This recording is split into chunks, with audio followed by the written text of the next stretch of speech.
বরবটি গাছ করেছি, বরবটি ধরেছে। সাথী ফসল হিসেবে আছে তরই।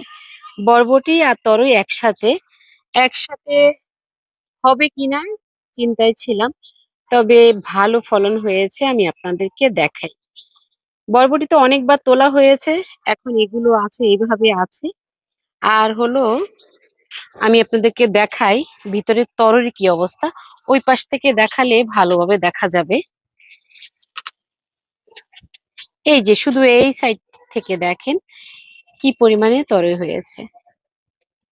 একই মাচাতে যেমন বরবটি হচ্ছে তেমনি তরইও হচ্ছে।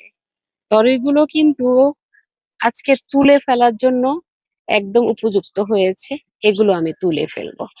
তবে যারা বলেন যে একসাথে অনেক গাছ হয় না, সাথী ফসল হিসেবে কোন গাছগুলো করবেন সেটা নিজেরা নির্বাচন করবেন, হবে না কেন।